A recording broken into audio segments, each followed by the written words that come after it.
घर का बंटवारा। अरे विनोद, तूने हलवाई को सारा सामान तो दे दिया है ना? अक्षय की शादी में कोई कमी नहीं रहनी चाहिए। आखिर सबसे छोटा भाई है तुम सबका। हाँ माँ, आप चिंता मत करो, मैं पूरा ध्यान रखूंगा। मंगल बेटा, तूने तो कहा था कि फूल का ऑर्डर दे दिया है, यहाँ तो फूल पहुँचे ही नहीं। अब क्या बहू की विदाई के बाद फूल आएंगे? माँ, मैंने अभी बात की है फूल वाले से, वो रास्ते में ही है। आप किशोर भैया से क्यों नहीं कहती कुछ करने को? किशोर पहले ही मेरे बताए काम कर रहा है।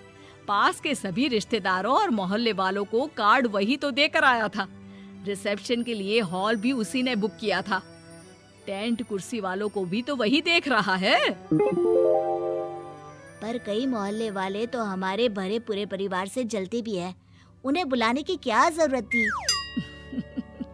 बेटा, शादी ब्याह में तो बुलाना ही पड़ता है, नहीं तो लोग क्या कहेंगे। दादी दादी देखो ना, हलवाई अंकल हमें लड्डू नहीं दे रहे, आप इनको डांटो ना। अरे चैन सुख दे देना बच्चों को लड्डू, क्यों तंग कर रहा है इन्हें? बीबी जी, मैं कहाँ मना कर रहा हूँ, लेकिन लड्डू बनते ही ये बच्चे उठा उठा कर खा लेते हैं। अरे मैं तो इन्हें थाल में रख के परोस भी नहीं पा रहा। भागो, अब कोल्ड ड्रिंक पीने चलते हैं। भागो भागो, अब कोल्ड ड्रिंक पीने चलते हैं। जैसे कि आप देख रहे हैं, आज इस घर के सबसे छोटे बेटे अक्षय की शादी है। घर में बहुत चहल पहल है। कुलभूषण की बीवी कमला को फुर्सत ही नहीं है कामों से, लेकिन कुलभूषण और घर के बाकी लोग कहाँ हैं? आइए देखते हैं।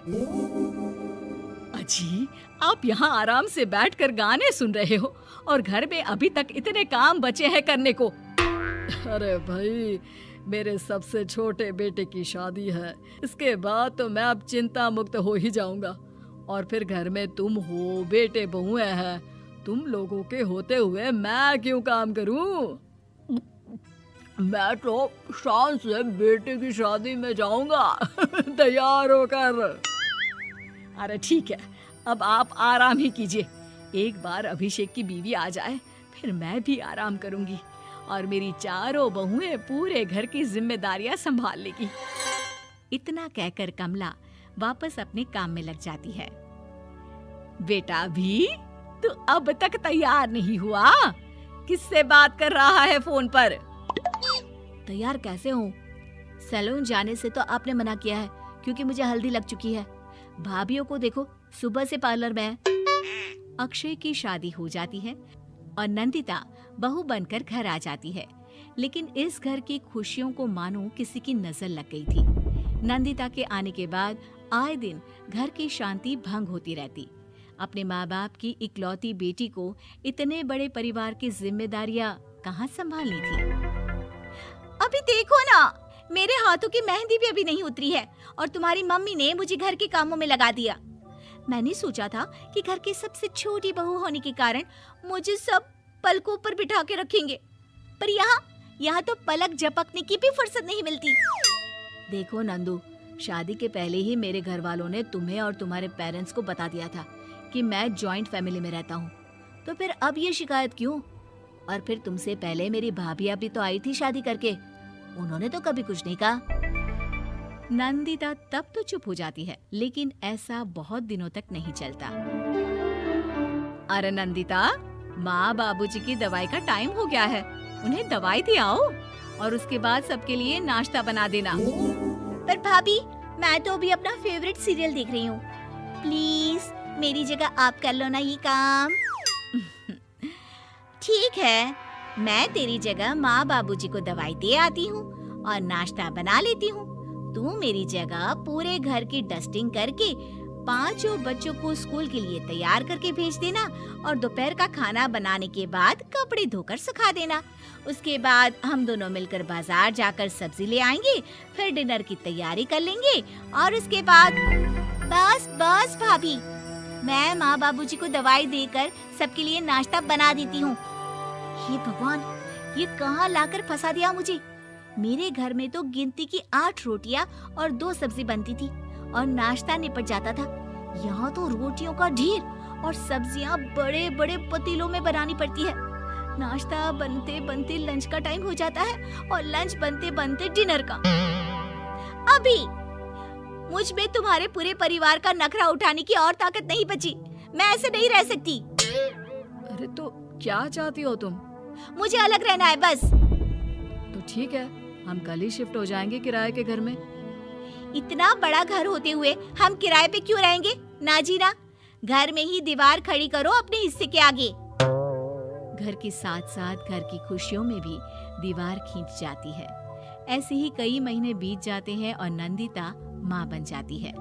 बच्चे के आने से अभिषेक के कंधों पर खर्चों का बोझ आ पड़ता है। अभिषेक का बोझ कम करने के लिए नंदिता भी पार्ट टाइम जॉब कर लेती है, लेकिन इससे उसके सर पर नौकरी, घर और बच्चे की जिम्मेदारी बढ़ जाती है। नंदिता, ये क्या है? तुमने घर भी ठीक से साफ नहीं किया, ना ही मेरे कपड़े धुले हैं। चिंटू के बाल भी कटवाने जाना था, देखो उसके बाल कितने बढ़ गए हैं। अरे करती क्या हो पूरा दिन तुम? मैं करती क्या हूँ? तुम्हारा नाश्ता और लंच बनाने के बाद चिंटू को डे केयर सेंटर पर छोड़ कर आती हूँ, फिर खुद ऑफिस जाती हूँ। पूरा दिन काम करके आने के बाद बिना आराम किए बाजार से सब्जियाँ लेकर आती हूँ, घर आकर खाना बनाती हूँ, चिंटू को देखती हूँ और क्या करूँ मैं?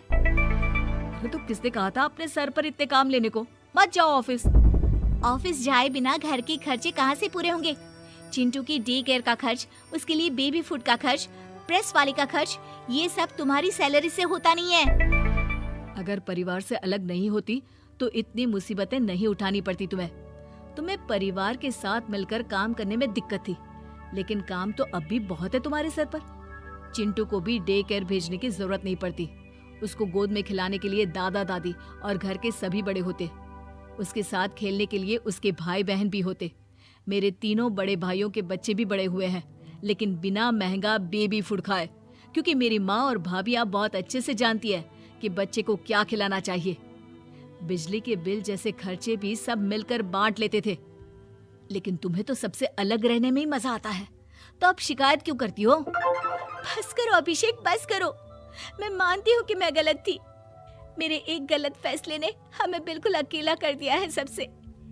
एक घर में होते हुए भी हम बाकी परिवार से अजनबियों की तरह रह रहे हैं। अभिषेक और नंदिता की सारी बातें घर के बाकी लोगों को सुनाई दे रही थी। तभी कमला बोल पड़ती है। अरे नंदिता बहू, किसने कहा कि तुम अकेले हो? तुम्हारा इतना भरा पूरा परिवार है ना तुम्हारे साथ। हम तो बस ये चाहते थे कि तुम अपनी गलती समझ जाओ। अगर हम तुम्हें समझाते तो शायद तुम ना समझती, लेकिन अपनी गलती का एहसास तुम्हें खुद हो गया है। तो अब तुम समझ चुकी हो परिवार में एक साथ रहने का मोल क्या होता है। मम्मी जी, मुझे माफ कर दीजिए, अब ऐसा दोबारा कभी नहीं होगा। अरे माफी बाद में, पहले मेरा पोता जरा मेरी गोद में तो दे, और तू जाकर सबके लिए चाय बना ला।